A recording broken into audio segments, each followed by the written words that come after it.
ప్రజావాణి కార్యక్రమానికి ప్రాధాన్యతనిస్తూ ఫిర్యాదులను సత్వరమే పరిష్కరించాలని జిల్లా కలెక్టర్ రాజీవ్ గాంధీ హనుమంతు అధికారులకు సూచించారు.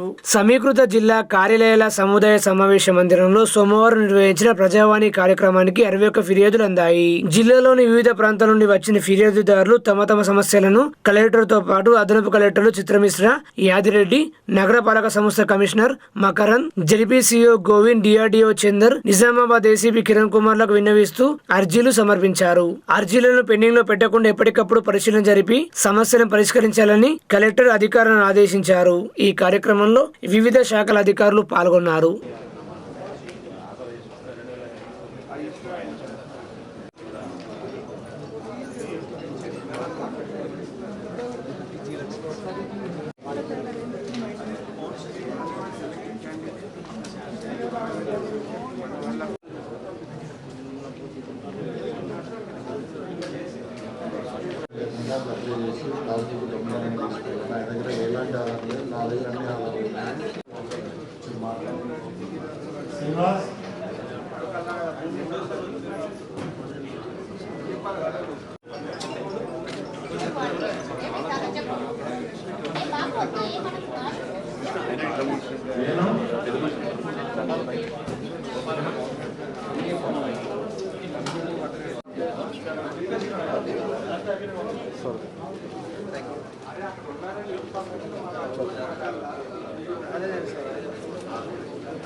ఆర్మూరు పట్టణంలో ప్రసిద్ధ పుణ్యక్షేత్రమైన సిద్దులగుట్ట శివాలయంలో ఆర్మూరు కాంగ్రెస్ పార్టీ ఇన్ఛార్జి ప్రొద్దుటూరి వినయరెడ్డి ప్రత్యేక పూజలు నిర్వహించారు.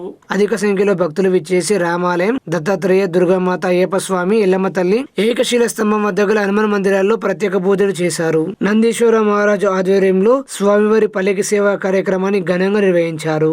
మూల ఎర్రన లక్ష్మి కుటుంబ సభ్యులు గుట్టపైకి విచ్చేసిన దాదాపు 10,000 మందికి పైగా భక్తులకు అన్నదాన కార్యక్రమాన్ని ఏర్పాటు చేశారు. ఈ కార్యక్రమంలో ఆలయ కమిటీ సభ్యులు సుమన్, పిసి గంగారెడ్డి, బొబ్బిడి గంగకిషన్ తదితరులు పాల్గొన్నారు.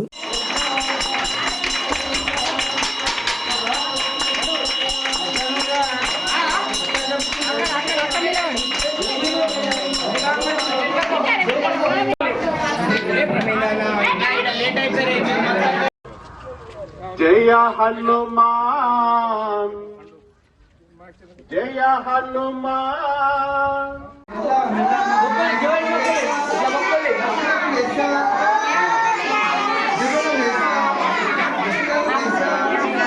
మన సిద్దులగుట్ట, ఇటు సిద్దులగుట్టలో ఆది అనాది నుంచి నవనాథ ఋషులు, మునులు తపస్సు చేసుకున్నారు. ఈ రోజు కూడా అయోధ్య, కాశీ, మధుర నుంచి నిరంతరం సాధువులు పాదయాత్రలో భాగంగా ఇక్కడికి వచ్చి వాళ్ళ సాధనను పరిపక్వం చేసుకుంటూ తపస్సు చేసుకుంటూ వెళ్తుంటారు. మరి ఆది అనాదిలోనే మరి పూజలు అందుకున్నట్టు ఇటువంటి కొండపై మరి 1961లో రామప్రియదాస్ మహారాజు రామాలయం కూడా సువిశాలంగా నిర్మించారు. ఈ మధ్యనే రోడ్డు ఇవన్నీ అయినాయి. మరి అదే కాకుండా ప్రతి సోమవారం అన్నదాన కార్యక్రమం జరుగుతున్నది. మరి అన్నదాన కార్యక్రమం మరి దాతల సహకారంతో జరుగుతున్నది. ఈరోజు దాతగా శ్రీ మూల ఎర్రన్న గారు, వారి పరివారం వారు వచ్చి వారు దాతగా వ్యవహరించడం జరుగుతున్నది. ఇట్లా అన్నప్రసాద వితరణ కార్యక్రమానికి వచ్చినందుకు వారికి వారి పరివారానికి నవనాథ్ సిద్ధేశ్వర్ కృపా కటాక్షాలు ఎల్లవేళలా ఉంటాయి. అదే కాకుండా ఇంకా అన్నేదాగా మాకు సహకరిస్తున్న దాతలందరికీ, వచ్చిన భక్తులందరికీ మరియు అందరి జనాలందరికీ నవనాథ్ సిద్ధేశ్వర్ కృపా కటాక్షాలు ఎల్లవేళలా ఉంటాయి. మీరు మీ పరివారం నిరంతరం ఇట్లనే భగవంతుడి సేవలో వస్తూ తరించాలని కోరుకుంటూ నవనాథ్ సిద్ధేశ్వర్ భగవానికి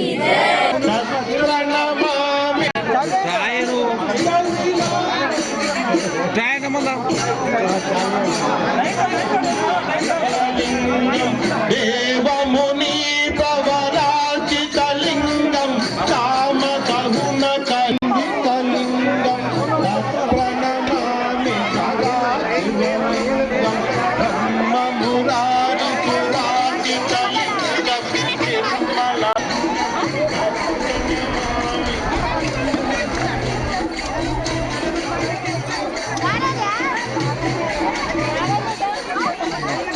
కనకహమామణి పూజితలింగం గణాచిత సేవితలింగం భావరపాటి విరేవకలింగం దినకర కోటి ప్రభాకరలింగం ప్రణమామి సదా శివలింగం హస్తదలోపరి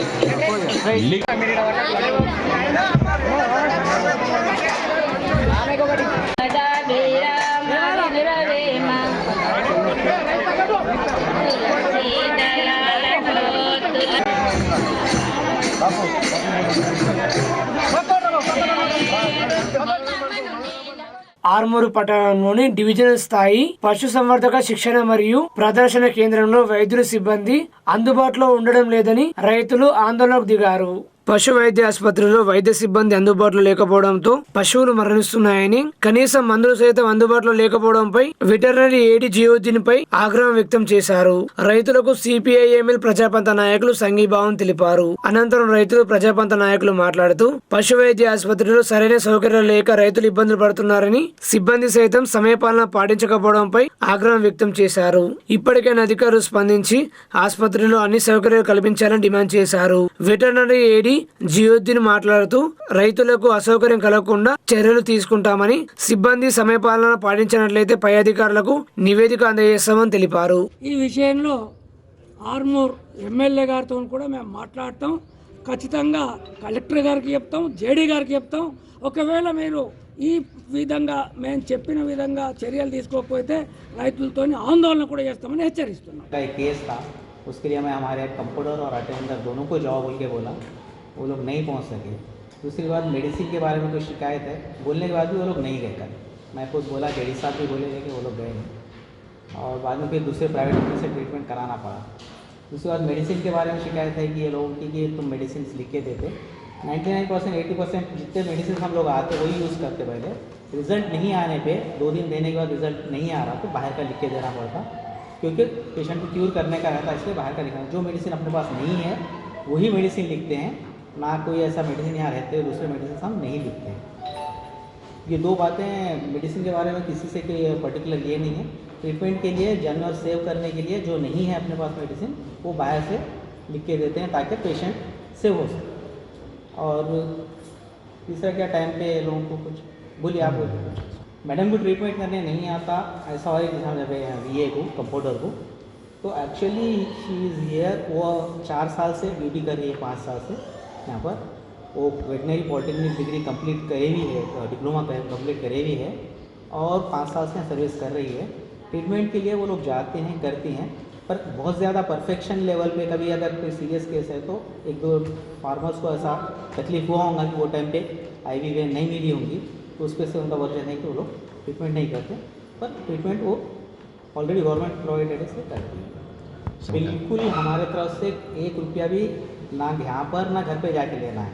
सबसे पहले तो जितने हो गए केसेस सब लोग यहाँ पर ही लेकर आना है, केसेस को एक्चुअली हॉस्पिटल पे लेकर आना है, पर इमरजेंसी इसमें कभी ज़रूरत पड़ी तो हम उसके लिए जाते भी हैं। मैं भी जाता हूँ, लोगों को देता हूँ। कभी किसी वर्कर को हम नहीं बोलते लेने के लिए, और ना ही उसका परमिशन है। वैसे कोई है तो मेरे और एक इल्तिजा है कि ये सब आज तक भी बात है, 4-5 साल से मैं भी हूँ, इसको लिख के राइटिंग में दीजिए, अपन उसको बराबर उसको एक्शन लेंगे समझ, अगर कोई है ऐसा।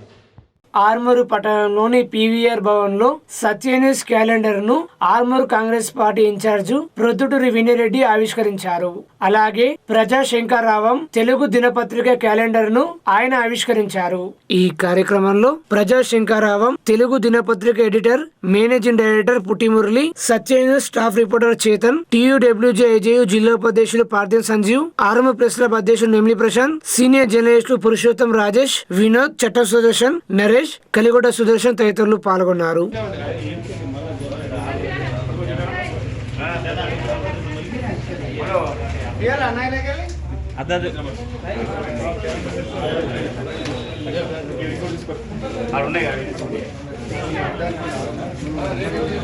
అన్న ఒకసారి పట్టుకొని చూడరు.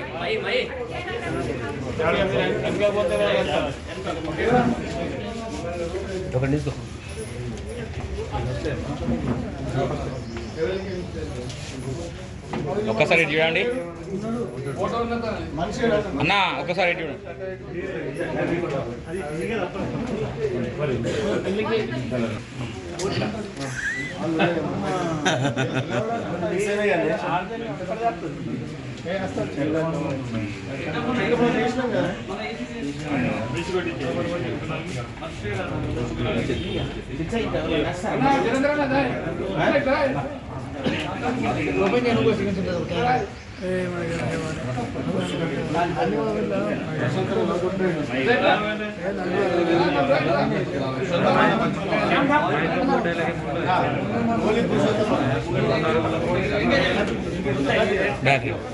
శ్యామనా కూడా తీసుకో.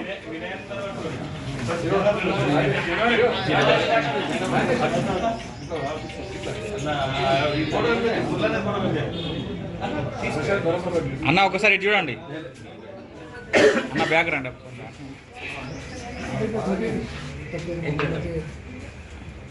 ప్రోగ్రెసివ్ జర్నలిస్ట్ అసోసియేషన్ జిల్లా నూతన కార్యవర్గాన్ని ఎన్నుకున్నారు. Progressive journalist association of Telangana Nizamabad జిల్లా శాఖ సమావేశం శ్రీరామ్ సాగర్ ప్రాజెక్టులో నిర్వహించారు. రాష్ట్ర అధ్యక్షులు ఏనుగుల వీరాంజనేయులు అధ్యక్షత వహించారు. ఈ సందర్భంగా వారు మాట్లాడుతూ సంస్థాగతంగా యూనియన్ లో బలోపేతం చేయడం, పాత్రికేయులు హక్కులపై సమీక్ష, ప్రభుత్వ వైఖరి వంటి అనేక అంశాలపై చర్చించడం జరిగిందన్నారు. ఈ సందర్భంగా నిజామాబాద్ జిల్లా యూనియన్ అధ్యక్షుడిగా ఎన్నికైన హరికృష్ణ మాట్లాడుతూ జిల్లాలో ప్రొఫెషనల్ జర్నల్ సంఘాన్ని అగ్రపథంలో నిలుస్తామని అన్నారు. యూనియన్ బలోపేతం చేసే క్రమంలో అందరూ సహకరించాలని కోరారు. తనకు ఈ అవకాశం కల్పించిన రాష్ట్ర కమిటీకి కృతజ్ఞతలు తెలిపారు. ఈ కార్యక్రమంలో జిల్లా ప్రోగ్రెసివ్ జర్నలిస్టుల సంఘం నేతలు ముత్యం యాదవ్, ప్రధాన కార్యదర్శి జితేందర్, జిల్లా ఉపాధ్యక్షులు టి గంగాధర్, ఏ వంశీకృష్ణ, జిల్లా ఈసీ మెంబర్, ఆర్మూరు నియోజకవర్గం ఇన్ఛార్జ్ తదితరులు పాల్గొన్నారు. జీతంలో మన జీతాన్ని బట్టి నెలకు 500, 1000, 2000 కట్టేది. సపోజ్ ఒక 2000 కట్టేది అనుకో, మేనేజ్మెంట్ ఒక 2000 కలపాలి అంటే 4000 పిఎఫ్లో జమ అవుతాయి. పిఎఫ్ అంటే ఏంది? కార్మికుల బ్యాంక్. అది నీకు పాస్బుక్ అన్నీ ఉంటాయి. కానీ సెంట్రల్ గవర్నమెంట్ కార్మిక శాఖ డీల్ చేస్తుంది. అంటే నీకు నెలకు 4000 నీ పేరు మీద జమ అయినప్పుడు ఒక 30 ఏళ్ళు పనిచేస్తే రిటైర్మెంట్ అప్పుడు ₹1,00,00,000 వస్తాయి. మధ్యలో నీకు లోన్ కావాలనుకో, పిఎఫ్ నీకు అకౌంట్ రన్నింగ్లో ఉంటే బ్యాంక్ లోన్ కూడా ఇస్తుంది. మోరోవర్ ఈ రెండు ఎందుకోసం అంటే మన భద్రత కోసం పార్లమెంట్ ఆమోదించిన చట్టాలు. ఈ రెండు ఎప్పుడైతే ఉంటాయో నువ్వు పత్రికలు ఎందుకు మారుతావు? ఇంకా మారవి. ఒకటి, ఈ రెండు ఎప్పుడైతే ఇవ్వాల్సి వచ్చినప్పుడు వాడు ఖచ్చితంగా మన యాక్ట్ ప్రకారం, మన వేజ్ బోర్డుల ప్రకారం జీతం ఇవ్వాలి. ఒక 10,000 మండల రిపోర్టర్ కూడా ఇవ్వాలని ఉంది. ఒక 10,000 ఇవ్వాలని. నీకు ఇప్పుడు ఏమైతుంది? వాడు 10,000 ఎగ్గొడుతున్నాడు. నేను రికమెండ్ చేయడు కదా. ఆ రోజు రాష్ట్ర కమిటీల నిర్ణయం మేరకు మనం అందరం కూడా అదే స్ఫూర్తితోని మన ఉద్యమాన్ని, మన సంఘాన్ని ముందుకు తీసుకుపోతారని ఆశిస్తూ, మీరు మాట్లాడేటప్పుడు నియోజకవర్గాల వారీగా, జిల్లా వారీగా మాట్లాడుతూ మీ జిల్లాలో ఏ సమస్యలు ఉన్నాయి, ఆ సమస్యల కోసం మనం ఎట్లా పనిచేద్దామని చెప్పి మా రాష్ట్ర కమిటీకి అనుబంధంగా ఈ జిల్లా కమిటీలు ఉన్నాయి కాబట్టి మనం వాటిని అన్ని కార్యక్రమాలని విజయవంతం చేయాలని చెప్పి కోరుకుంటూ, ఇప్పుడు వాస్తవంగా ఏంటంటే మీరు తక్కువ వచ్చారు, మీ రాష్ట్ర కేంద్రం నుంచి వచ్చిన వాళ్ళే ఎక్కువ మంది ఉన్నాం. అందుకనే ఎక్కువ మంది ముఖ్యమైన వాళ్ళు కాన్స్టిట్యున్సీల చొప్పున సమీకరణ చేస్తే బాగుండేది. అందుకనే భవిష్యత్తులోనైనా మొత్తం నియోజకవర్గ స్థాయిలో మండల స్థాయిలో అందరిని సమీకరించి మన కార్యక్రమాలు వివరించాల్సిన అవసరం ఉందని తెలియజేస్తూ నేను తర్వాత మళ్ళా అధ్యక్షుల వారు మాట్లాడతారు. మీరు మాట్లాడేటప్పుడు మీకున్న సమస్యలు ఏంటి అని చెప్తారని కోరుకుంటున్నాను. ఆర్మూరు పట్టణంలోని అంబేద్కర్ చౌరస్తాలో మైనార్టీ కౌన్సిలర్లు నాయకులు 2వ రోజు నిరసన దీక్షలో పాల్గొన్నారు. ఈ సందర్భంగా వారు మాట్లాడుతూ గత నెలలో మున్సిపల్ చైర్మన్ పై అవిశ్వాసం పెట్టి 20 రోజుల పైగా అవుతుందని ఆర్మూరు మున్సిపల్ వైస్ చైర్మన్ ను ఇన్ఛార్జ్ చైర్మన్ గా ప్రకటించాలని వారు డిమాండ్ చేశారు. లేకపోతే తమ నిరసన కార్యక్రమాన్ని మరింత ఉధృతం చేస్తామని హెచ్చరించారు.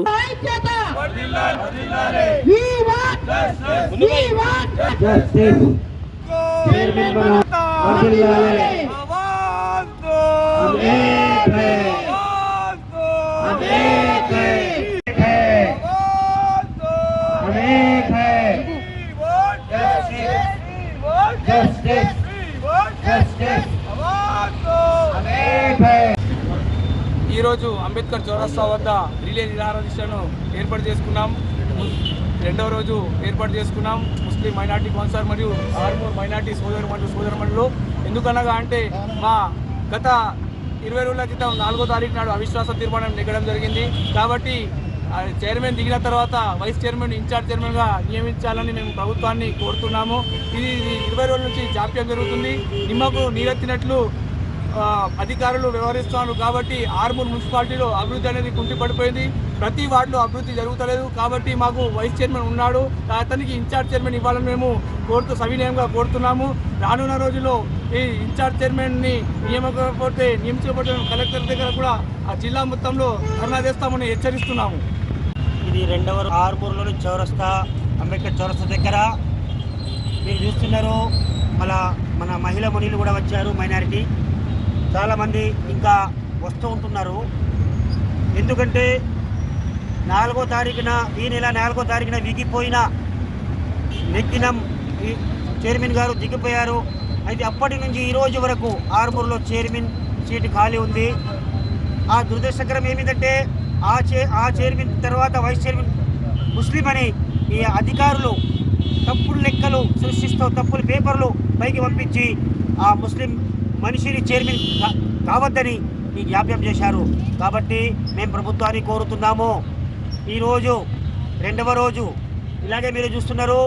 ఇక్కడ 100 కంటే ఎక్కువ మంది జమ అయిపోయారు. మళ్ళీ ఇలాగే మీరు జాప్యం చేస్తే పెద్ద ఎత్తున జిల్లా మొత్తం మైనారిటీలు నందిపేట, నిజామాబాద్ మరియు మాకలూరు మండలం నుంచి అందరినీ తెప్పించి నిజామాబాద్లో కలెక్టర్ ముందు ధర్నా చేపిస్తాం. కలెక్టర్ ఆఫీస్ని గేరావు చేస్తామని హెచ్చరిస్తున్నాం. ఈ అధికారులు 5వ తారీఖు నాడు లెటర్ ఇచ్చారు. మాకు విశ్వాసం నెగ్గింది. దీనికి 24 మంది 2/3 ప్రకారం విశ్వాసం నెగ్గిందని ఇచ్చారు. మళ్ళీ ఈ ప్రభుత్వం వారి తరపు నుంచి ఏదో ఒత్తిడి వలన ఈ అధికారులు మళ్ళీ లెటర్ మార్చారు. మేము హెచ్చరిస్తున్నాము. మీరు ఒక హోదాపై ఉన్నారు. మీరు వాళ్ళ మాటలు వీళ్ళ మాటలు వినకుండా న్యాయం ఏమిటో చూసి న్యాయం మీద పనిచేయాలని కోరుతున్నాం. కాబట్టి ముస్లిం అందరూ జమ అయిన ఇక్కడికి ముస్లిం ఐక్య వేదిక నుంచి మేము కౌన్సిలర్స్ మరియు ఆల్ ముస్లిం ఐక్య వేదిక తరపు నుంచి హెచ్చరిస్తున్నాము. మీరు కనుక అతి తొందరలో ఈ వైస్ చైర్మన్ ఆర్మూర్లా నియమించాలని కోరుతున్నాం. ఎందుకంటే అభివృద్ధి చాలా కుంటపడుతుంది. ఏ పని అవుతలేదు. ఆర్మూర్ చాలా అభివృద్ధికి వెనుకబడిపోయింది. మీరు కనుక జాప్యం చేస్తే ఇప్పుడు కొన్ని రోజులలో ఎంపీ ఎలక్షన్స్ ఉంది. అయితే కాంగ్రెస్ ప్రభుత్వాన్ని కోరుతున్నాము. ముస్లింలది మీకు ఓటే కావాలన్నా? ముస్లిం వాళ్ళకు మీరు హోదాలు ఇయ్యరా? మేము ప్రశ్నిస్తున్నాము. కాబట్టి మీరందరూ మీ ప్రభుత్వం అధికారులు ప్రభుత్వం గమనించి తొందరగా మా వైస్ చైర్మన్ చేయాలని కోరుతున్నాము. ఏఐటీయూసీలో చేరిన నిజామాబాద్ ఓల్డ్ బస్టాండ్ ఆటో మరియు జీపు డ్రైవర్ల అడ్డాలో ఏఐటీయూసీ జెండా ఆవిష్కరణ చేశారు. ఈ కార్యక్రమంలో ఏఐటీయూసీ జిల్లా ప్రధాన కార్యదర్శి ఓమయ్య పాల్గొని మాట్లాడుతూ హిట్ అండ్ రన్ చట్టాన్ని వెంటనే రద్దు చేయాలని డిమాండ్ చేశారు. జెండాను ఆవిష్కరించడం జరిగింది. ప్రధానంగా ఇవాళ జీబు కార్మికులు కానీ ఆటో కార్మికులందరూ ప్రభుత్వంతో సంబంధం లేకుండా వాళ్ళు స్వయంగా వాళ్ళ ప్రైవేట్ ఫైనాన్స్ల దగ్గర బ్యాంకుల దగ్గర అధిక వడ్డీలకు అప్పులు చేసి వాళ్ళ ప్రజలకు రవాణా రంగంలో సేవ చేస్తూ ఉన్నారు. ప్రధానంగా బోధన్ నుండి నవీపేట, రెంజలు, సాటాపూర్ వరకు వీళ్ళు ఆర్టీసీ కంటే కూడా మెరుగైనటువంటి సేవలు చేస్తున్నటువంటి ఈ కార్మికుల పట్ల రాష్ట్ర ప్రభుత్వం ఈ మధ్య కాలంలో తీసుకొచ్చినటువంటి ఈ మహాలక్ష్మి పథకం ఏదైతుందో ఈ పథకం వల్ల ఆటో కార్మికులు, జీపు కార్మికులు వీళ్ళందరూ కూడా రోడ్ల పరిస్థితి ఏర్పడతా ఉన్నది. కాబట్టి మేము ఒకటే విజ్ఞప్తి చేస్తూ ఉన్నాం రాష్ట్ర ప్రభుత్వానికి, మహాలక్ష్మి పథకం ద్వారా మహిళలకు ఎట్లయితే మీరు ఉచితంగా బస్సు సౌకర్యం కల్పించిందో మరి ఆటోల మీద ఆధారపడ్డటువంటి ఆటో కార్మికుల్ని కూడా ఆదుకోవడం కోసం రాష్ట్ర ప్రభుత్వం చర్యలు తీసుకోవాల్సి వస్తుంది. గత ప్రభుత్వానికి అనేక సందర్భాల్లో చెప్పిన వాళ్ళు రోడ్ ట్యాక్స్ మాఫీ చేయడం జరిగింది. రోడ్ ట్యాక్స్ కాదు మేము అనేది, ఇవాళ ఇన్సూరెన్స్ ప్రభుత్వం చెల్లించాలని చెప్పేసి మేము ఆటో యూనియన్గా, ఏఐటీసీగా రాష్ట్ర ప్రభుత్వాన్ని డిమాండ్ చేయడంతో పాటు ఆటో కార్మికులందరినీ ఆదుకోవడం కోసం కనీసం నెలకు 5,000 రూపాయల పెన్షన్ ఇవాళ ఆటో కార్మికులకు ఇవ్వాల్సిందిగా మేము ఏఐటీసీలో కోరుతాం.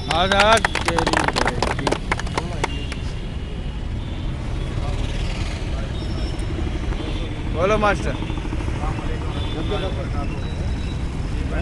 की तरफ से AITC के वाले का झंडा लहराए है।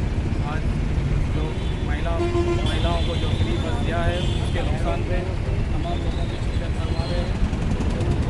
लोग परेशान हैं कि ऑटो वाले, जीप वाले सब परेशान है कि महिलाओं को फ्री दिया बोल के बस वाले ने। तमाम लोगों को, ऑटो और जीप वालों को यूनियन की तरफ से झंडा लहराने की कोशिश करें। गवर्नमेंट वाले परेशान, तो गवर्नमेंट में क्या डिमांड है वो बोलो ना। जीप वाले, ऑटो वाले परेशान है, महिलाओं को नहीं दिए बोल रहे। तो आपकी क्या डिमांड है? पेंशन देना क्या है? साल को 12,000 नहीं, तुम बोले ना, साल को 12,000 नहीं, महीने को मिनिमम बोलो हाजी साहब बोलो। महीने को 10 से 15,000 रुपये, 12 से 15,000 खाली डीजल को जा रहे महीने को। ऑटो और जीप यूनियन जो बनाई गई है इसीलिए कि क्योंकि जो कांग्रेस गवर्नमेंट आने के बाद में जो फ्री जो गाड़ियों को जो रखा गया है लेडीज़ खवातीन के लिए, उसकी ये हमें बात करने का ये है, हमारा कारोबार और दारोमदार उसी के ऊपर है। हमारा जीना मरना हर चीज़ जो भी है, 200-400-500 रुपये हम कमाने वाले, रोज़मर्रा की ज़िंदगी गुजारने वाले हम लोग, इसलिए हम लोग बहुत परेशान हैं। हमारे को गवर्नमेंट कुछ ना कुछ हमारे को हर महीने को महीना या इंश्योरेंस या वगैरह कोई भी चीज़ की हमारे को सहूलत फराहम करना गवर्नमेंट की हमारा डिमांड है। రాష్ట్ర వ్యాప్తంగా గ్రామ పంచాయతీ ఇన్ఛార్జీలుగా ప్రధానోపాధ్యాయులకు కేటాయించడాన్ని రాష్ట్ర ప్రభుత్వం విరమించుకోవాలని పీడీఎస్సీ ఆధ్వర్యంలో నిజామాబాద్ జిల్లా అదనపు కలెక్టర్ చిత్రమిశ్రాకు వినతి పత్రం అందజేశారు. రాష్ట్ర వ్యాప్తంగా ఉన్న ప్రధాన ఉపాధ్యాయులను, ఎంఈలను జీపీకి సంబంధించిన ఇన్ఛార్జి అధికారులు ఇస్తానని రాష్ట్ర ప్రభుత్వం తెలపడం జరిగింది. మేము పీడీఎస్సీ విద్యార్థి సంఘంగా జిల్లా అధికారులను, రాష్ట్ర ప్రభుత్వాన్ని ఒకటే డిమాండ్ చేస్తూ ఉన్నాం. ఇప్పటికే మధ్యాహ్న భోజన పథకాన్ని ప్రధానోపాధ్యాయులకు ఇచ్చి విద్యార్థులకు అటు చదువు చెప్పలేక, అటు మధ్యాహ్న భోజనం సంబంధించిన వాటిని సరిగా చూడలేక ఇబ్బంది పడుతూ ఉన్నారు. దీనిలో ముఖ్యంగా విద్యార్థులు బాగా ఇబ్బంది పడుతూ ఉన్నారు. వెంటనే ఈ నియామకాన్ని జీపీకి సంబంధించిన ఇన్ఛార్జీలుగా హెచ్ఎంలను, ఎంఈఓలను పెట్టడాన్ని విరమించుకోవాల్సిందిగా మేము పీడీఎస్గా డిమాండ్ చేస్తూ ఉన్నాము. అదేవిధంగా రాష్ట్ర వ్యాప్తంగా ఇన్ఛార్జీలుగా ఉన్న హెచ్ఎంలను, ఎంఈఓలను పూర్తి నియామకంగా చేపట్టాల్సిందిగా పీడీఎస్గా డిమాండ్ చేస్తున్నాము. లేని పక్షంలో పెద్ద ఎత్తున విద్యార్థి పోరాటాలు పూనుకుంటామని సందర్భంగా జిల్లా అధికారులకు, రాష్ట్ర ప్రభుత్వాన్ని హెచ్చరిస్తున్నాం. ఫిబ్రవరి నుండి సర్పంచుల కాలం ముగియడంతో జిల్లా కేంద్రంలోని ఉన్నటువంటి ఎంఈఓ గారులని, అదేవిధంగా ప్రధానోపాధ్యాయులని గ్రామ పంచాయతీ జీపీ స్పెషల్ ఆఫీసర్గా నిర్వహించే విధంగా ప్రభుత్వం చర్యలు తీసుకుంటా ఉన్నది. దీన్ని వెంటనే ప్రభుత్వం వెనక్కి తీసుకోవాలని చెప్పేసి మేము పీడీఎస్సీగా డిమాండ్ చేస్తూ ఉన్నాం. ముఖ్యంగా ప్రధానోపాధ్యాయులు ఇప్పటికే మధ్యాహ్న భోజన పథకానికి ఇన్ఛార్జీలుగా వారి విధులను నిర్వహిస్తూ ఈరోజు విద్యార్థులకి విద్యని అందించలేకపోతున్నారు. అదేవిధంగా 10వ తరగతి పరీక్షలు వస్తూ ఉన్నాయి. దీని ద్వారా విద్యార్థులు అనేకంగా నష్టపోతారు. ఫలితాలు కింద మీద అయ్యే అవకాశం ఉంది. కాబట్టి ప్రభుత్వం ఏదైతే నిర్ణయం తీసుకుందో దాన్ని వెంటనే వెనక్కి తీసుకోవాలి. అలాగే ఉపాధ్యాయులను, ఎంఈఓలను ఈ సర్పంచ్ ఇన్ఛార్జి పదవుల నుండి తొలగించాలని చెప్పేసి మేము పీడీఎస్గా డిమాండ్ చేస్తూ ఉన్నాము. లేని పక్షంలో విద్యార్థుల ఆధ్వర్యంలో పెద్ద ఎత్తున ఆందోళన కార్యక్రమాలు చేస్తామని చెప్పేసి పిలుపునిస్తాము. నరేంద్ర మోడీ రైతు, కార్మిక, ప్రజా వ్యతిరేక విధానాలకు నిరసనగా సంయుక్త కిసాన్ మోర్చా మరియు కార్మిక సంఘాల జేఏసీ 2024 ఆధ్వర్యంలో ఫిబ్రవరి 16న తలపెట్టిన దేశవ్యాప్త సమ్మె గ్రామీణ బంద్ను జయప్రదం చేయాలని సిపిఐఎంఎల్ న్యూ డెమోక్రసీ జిల్లా సహాయ కార్యదర్శి దాసు పిలుపునిచ్చారు. రైతు కార్మిక ప్రజా వ్యతిరేక విధానాలకు నిరసనగా ఫిబ్రవరి 16వ తారీఖు నాడు దేశవ్యాప్తంగా కార్మికుల సమ్మె, అదేవిధంగా గ్రామీణ బంద్కు కార్మిక సంఘాల జేఏసీ మరియు ఎస్కేఎంఎస్ వారు పిలుపునివ్వడం జరిగింది. ముఖ్యంగా ఈ నరేంద్ర మోడీ గత ఎన్నికల్లో ఇచ్చిన వాగ్దానాలు విస్మరించి ఇవాళ రైతు వ్యతిరేక కార్మిక వ్యతిరేక 4 లేబర్ కోడ్లు తీసుకొచ్చాడు. అట్లాగే రైతుని బలిపీఠం ఎక్కించిండు.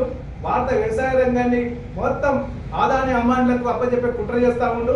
కాబట్టి దానికి వ్యతిరేకంగా ఢిల్లీలో పెద్ద ఎత్తున ఆందోళన జరిగినప్పటికీ కూడా మళ్ళీ దొడ్డిదారిన ఏ విధంగా ఈ నల్ల చట్టాలు అమలు చేయాలని చెప్పి కుట్ర ఇవాళ నరేంద్ర మోడీ అమిత్ షా సర్కార్ చేస్తూ ఉంది. కాబట్టి వీటన్నిటికీ వ్యతిరేకంగా ఈ ఫిబ్రవరి 16 నాడు దేశవ్యాప్తంగా జరిగినటువంటి సమ్మెలో పెద్ద ఎత్తున కార్మికులు రైతులు పాల్గొనాలని చెప్పి మేము కోరుతా ఉన్నాం. ముఖ్యంగా ఇవాళ రైతులు పండించిన పంట గిట్టుబాటు ధర కావాలని చెప్పి, అదేవిధంగా దేశంలో ఉన్నటువంటి మిగులు భూములన్నీ కూడా పేదలకు ఇవ్వాలని చెప్పి, వ్యవసాయ రంగాన్ని ఆదుకునే విధంగా తగు చర్యలు చేపట్టాలని, అట్లాగే నరేంద్ర మోడీ ప్రతి సంవత్సరం 2 కోట్ల కొలువులు ఇస్తారని చెప్పి దాన్ని వెంటనే ఇచ్చి వాళ్ళకు యూత్కు ఉపాధి కల్పించాలని చెప్పి, అదేవిధంగా దేశంలో ఉన్నటువంటి కార్మికులందరికీ కూడా పిఎఫ్, ఈఎస్ఐ చట్టాలు వర్తింపజేయాలని చెప్పి మేము సిపిఎంఎల్ డెమోక్రసీగా ఈ ప్రభుత్వాన్ని డిమాండ్ చేస్తూ ఉన్నాం. సంయుక్త కిసాన్ మోర్చా కానీ కార్మిక సంఘాలు ఇచ్చిన పిలుపులో ఇలా ప్రజలు, కార్మికులు, రైతులు పెద్ద ఎత్తున ఈ ఫిబ్రవరి 16న ఈ సమ్మెలో గ్రామీణ బంద్లో పాల్గొనాలని చెప్పి మరోసారి విజ్ఞప్తి చేస్తాము. నూతన జాతీయ విద్యా విధానం 2020ను రద్దు చేయాలని డిమాండ్ చేస్తూ ఫిబ్రవరి 3న ఢిల్లీలో జరిగే ప్రొటెస్ట్ మార్చ్ను విజయవంతం చేయాలని పీడీఎస్ జిల్లా ప్రధాన కార్యదర్శి జన్నారపు రాజేశ్వర్ పిలుపునిచ్చారు. సెంట్రల్ గవర్నమెంట్ తీసుకొచ్చినటువంటి న్యూ ఎడ్యుకేషన్ పాలసీ 2020ని వ్యతిరేకిస్తూ ఫిబ్రవరి 3వ తారీఖున ఢిల్లీలో జంతర్ మంతర్ వద్ద ధర్నా ఉన్నది. దీనికి తెలంగాణ రాష్ట్ర వ్యాప్తంగా విద్యార్థులు, మేధావులు, అదేవిధంగా బుద్ధిజీవులు అందరూ కూడా దాన్ని జయప్రదం చేయాలని ఈరోజు ఆర్మూర్ పట్టణంలో పీడీఎస్సీ ఆధ్వర్యంలో ప్రెస్ మీట్ నిర్వహించడం జరిగింది. ముఖ్యంగా న్యూ ఎడ్యుకేషన్ పాలసీ తెలంగాణ రాష్ట్రంలో అమలైతే ఇక్కడ అశాస్త్రీయమైనటువంటి భావజాలాన్ని విద్యార్థులకు ఎక్కించడానికి, అదేవిధంగా యూనివర్సిటీలను నిర్వీర్యం చేస్తూ ఈరోజు ప్రైవేట్ యూనివర్సిటీలకు ఈరోజు వత్తాసు పలుకు మొత్తం కూడా యూనివర్సిటీలను కాషాయీకరించే విధంగా ఈరోజు బీజేపీ ప్రభుత్వం ఈరోజు కుట్రలు పడుతున్నది. ముఖ్యంగా ఆ ఎడ్యుకేషన్ పాలసీలో ఉన్నటువంటి శాస్త్రీయమైనటువంటి భావజాలం ఉండాలి. ఇప్పటి వరకు తొలగించినటువంటి పాఠ్యాంశాలు అన్నీ కూడా మళ్ళీ చేర్చాలని మేము పీడీఎస్గా డిమాండ్ చేస్తున్నాం.